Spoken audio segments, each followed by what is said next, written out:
The twin suns of Velmara 9 bathed the colony in a warm golden hue, casting long shadows over the towering wheat fields. It was a world of peace, a beacon of humanity's resilience and determination to expand beyond the confines of Earth. Established. Only 2 decades prior, Velmara 9 had grown into a thriving settlement, its people proud of their hard work and the flourishing society they had built from barren soil. The colony's capital, New Horizon, was a testament to human ingenuity. Modern structures woven into the lush landscape, schools filled with bright-eyed children, and markets bustling with life. But that peace was about to be shattered. The Galactic Empire, an all-consuming force that ruled the known universe with an iron grip, had tolerated Earth's expansion for years. However, the humans were still seen as little more than upstart barbarians, an ambitious but ultimately insignificant species. When whispers of rebellion against the Empire began spreading across its vast territories, the ruling council sought scapegoats. Velmara 9, a colony far from Earth and vulnerable, became the perfect target. The official decree was swift and ruthless. The Empire accused Velmara 9 of harboring insurgents, an entirely baseless claim. No evidence was needed. To the Empire, an accusation was as good as a conviction. A fleet of Imperial warships entered the Velmara system under the pretense of restoring order. When the colony's governor, Elias Voss, received the Empire's transmission, he knew what was coming. The message was short, cold, and final. Velmara 9 is in violation of Imperial law. You are ordered to surrender all suspected rebels immediately.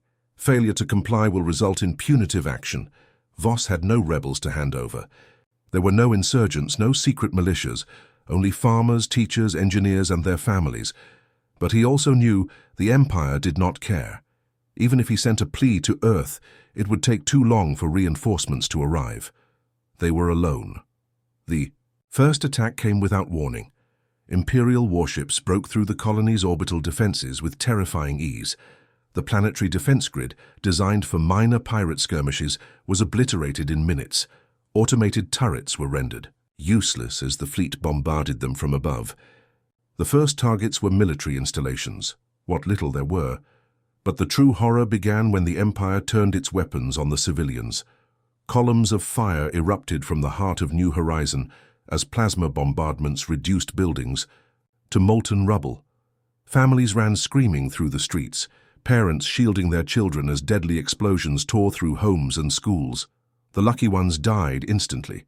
The less fortunate lay screaming in the wreckage, burned and broken. The Imperial ground forces landed soon after.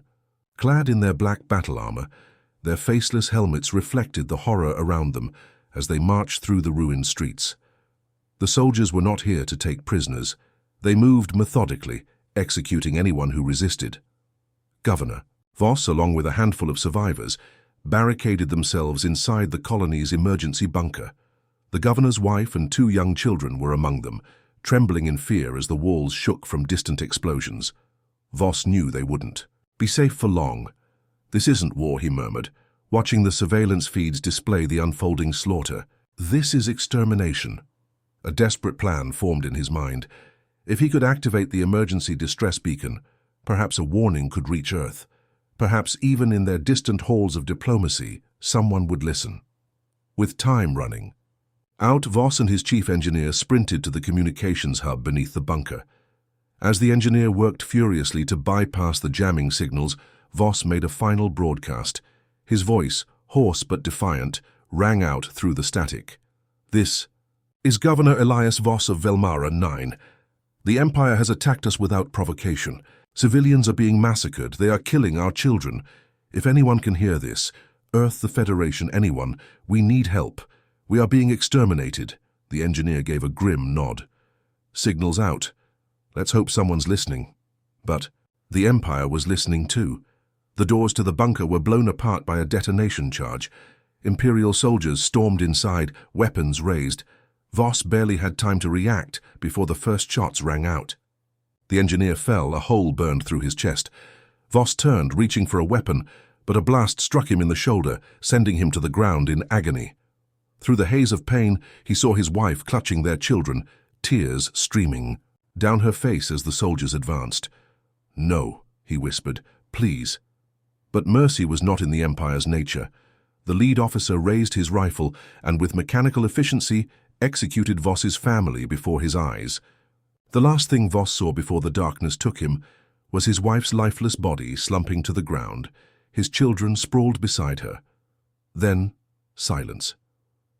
By the time the Empire's fleet departed Velmara 9, there was nothing left but smoldering, ruins. The colony had been erased from existence, its people slaughtered, its fields reduced to ash. The Empire's message was clear. Resistance, even the illusion of it, would be met with annihilation.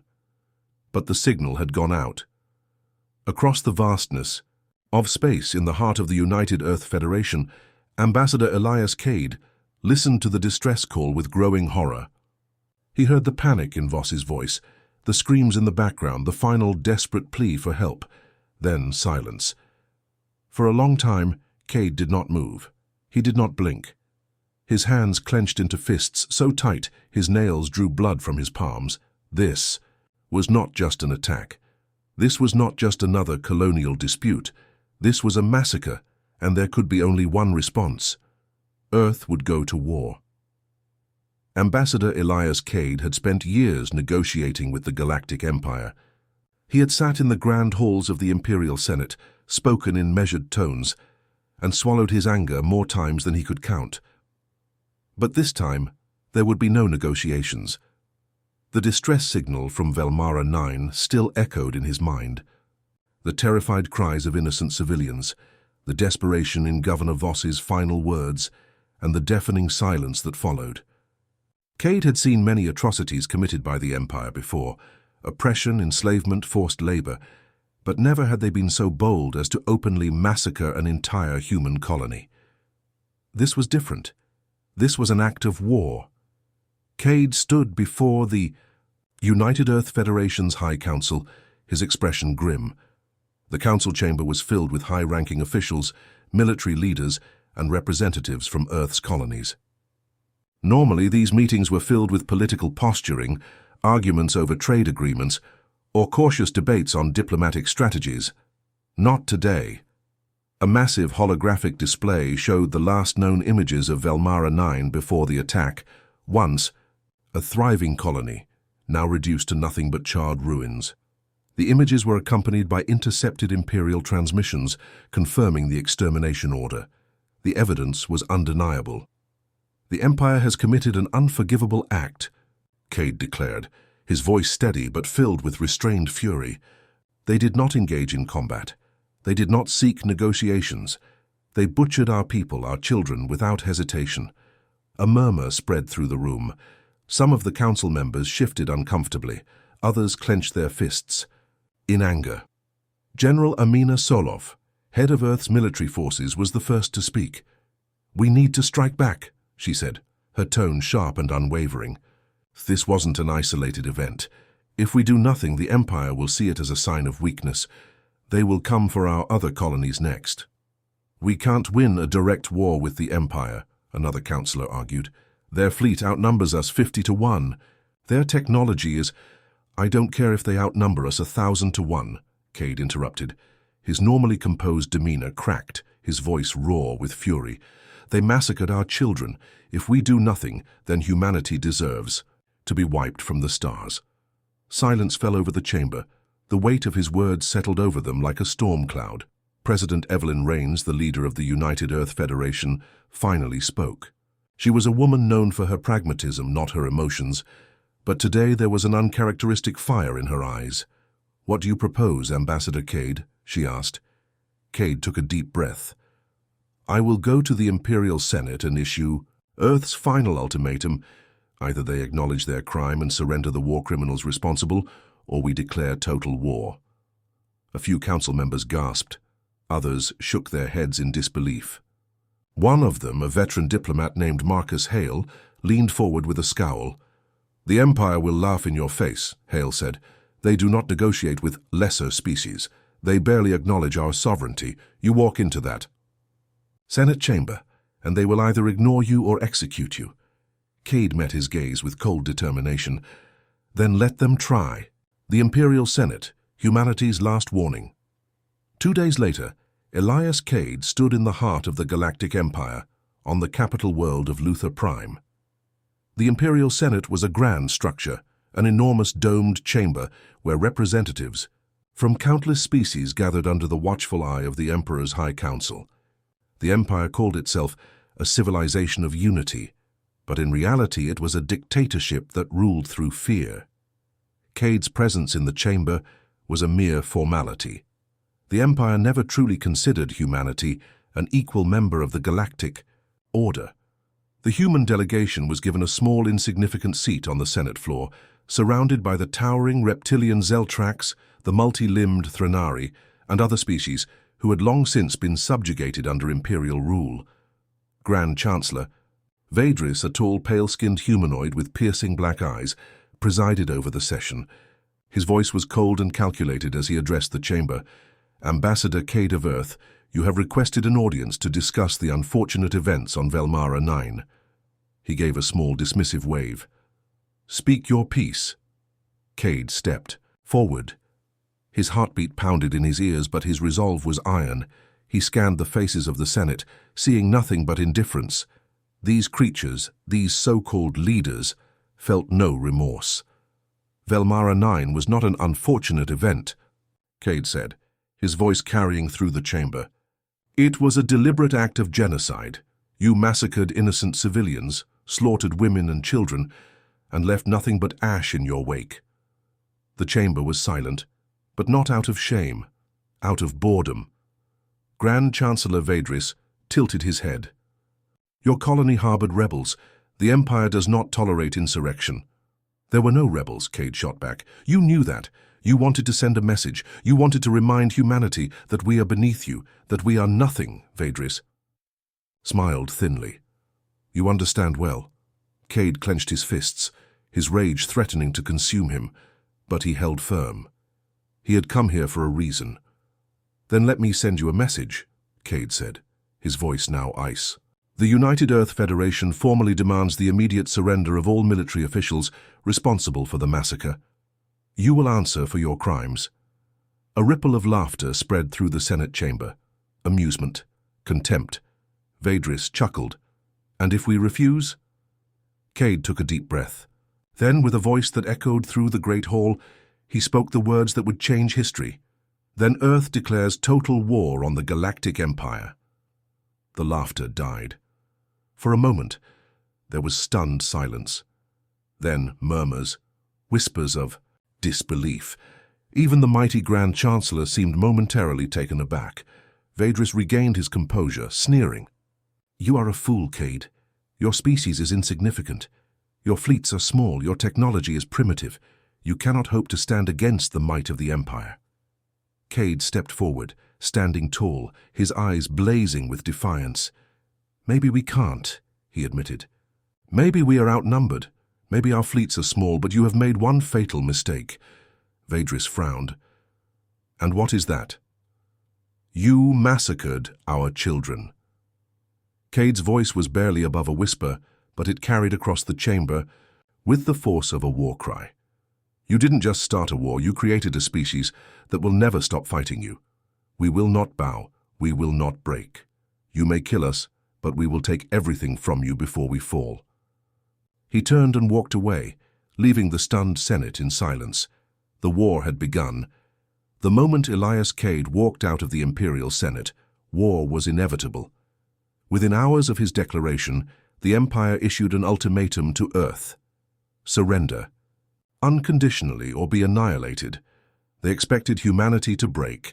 They expected Earth's leaders to cower, to beg for mercy. But they had underestimated humanity's fury. President Evelyn Rains addressed the world in a historic broadcast. Her voice steady, her gaze unshaken. The Empire believes us weak. They believe that we will surrender, that we will kneel. She paused, letting her next words carry the full weight of humanity's rage. They are wrong. Within days, Earth's war machine roared to life.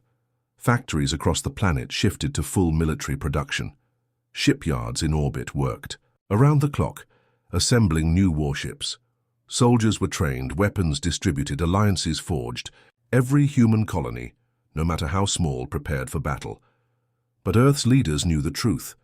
In a conventional war, humanity could not win. The Empire's fleet outnumbered them 50 to 1. Their technology was superior. Their armies had crushed countless civilizations before.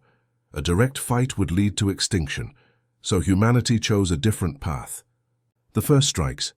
The first official battle of the war was not fought in space, but in the darkened corridors of Imperial communication hubs. Earth's cyber warfare divisions launched a coordinated attack, disrupting fleet movements, hacking navigation systems, and feeding false information to Imperial commanders. Entire squadrons of Imperial warships were sent on wild chases through empty sectors, while others were led directly into ambushes.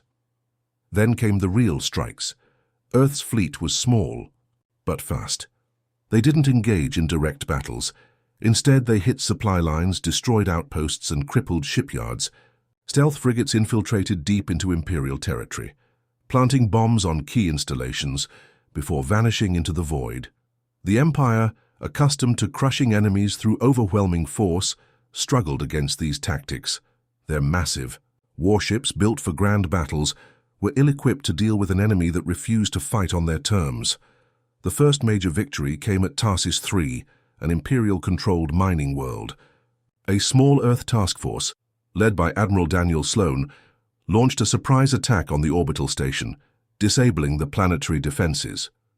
With their supply of rare metals cut off, Imperial ship production slowed drastically.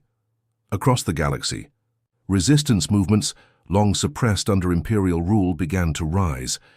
Inspired by humanity's defiance, enslaved species took up arms.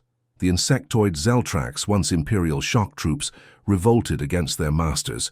The Vorak, a species used as forced laborers, began sabotaging Imperial factories. The Empire was still powerful, but for the first time in centuries, they were fighting a war on multiple fronts and they were bleeding. The Empire strikes back, but the Empire would not fall easily. Realizing that Earth's strength lay in its speed and unpredictability, the Imperial High Command adapted. They deployed hunter-killer fleets, fast, heavily armed squadrons designed to track and eliminate human warships. Then, they escalated their brutality. On Europa Station, an Earth-aligned trade hub, the Empire's fleet arrived, unannounced. Instead of an invasion, they executed every man, woman, and child on board. They left a single transmission playing on repeat. This is the fate of those who stand with Earth. The massacre sent shockwaves through the Federation. Fear spread. Some colonies debated surrender. But instead of breaking humanity's resolve, it solidified it. In response, Earth's military launched Operation Nightfall, a series of assassinations targeting high-ranking Imperial officers. Elite strike teams infiltrated the palaces of governors, the command centers of admirals, and even the heart of the Imperial capital itself. Some officers were found dead in their beds, others had their ships sabotaged, exploding as they left dock. One by one, the Empire's leadership began to crumble. Yet, despite these victories, the war was still far from over. The Empire's full fleet, over 10,000 warships, was mobilizing. And they had one target: Earth, the Battle of Earth. When Earth's long-range sensors detected the incoming fleet, panic spread like wildfire. The Empire had finally committed to total annihilation. It was a fleet beyond comprehension. Hundreds of dreadnoughts, thousands of cruisers, enough firepower to reduce Earth to a barren wasteland. Humanity's defenses were strong, but they were not enough. But surrender was not an option. Admiral Sloan, now leading the combined forces of Earth and its allies, devised a desperate plan. They could not defeat the Empire in a direct battle, but they could trap them. Using a series of precise warp jumps, Earth's fleet lured the Empire into the Sol Nebula, a vast field of ionized gas that interfered with shields and sensors. There, the trap was sprung. Hidden within the nebula were thousands of mines, constructed from repurposed asteroid materials. As the Imperial fleet entered, the mines detonated, tearing through warships like paper. Then came the ambush, Human warships, using their smaller size and superior maneuverability, weaved through the debris, striking hard and fast. Zeltrax raiders and Vorak bombers joined the fray, targeting supply ships and command vessels. The Empire, though still powerful, was fighting blind. Their formations broke, their chain of command shattered, and then at the heart of the battle a single human vessel, the ESS Vengeance, executed the final blow. Carrying a prototype warp bomb, the Vengeance jumped directly into the flagship of Grand Chancellor Vadris. The explosion that followed was visible from Mars. The Empire's fleet, leaderless and broken, began to retreat. Earth had won. The tides turn. The war was far from over, but the tide had turned. With their greatest fleet shattered, the Empire's control began to collapse. More species rose up. More imperial worlds rebelled. The mighty Galactic Empire, once thought invincible, was crumbling under the weight of its arrogance. And humanity, once seen as insignificant, had done the impossible. They had brought the Empire to its knees.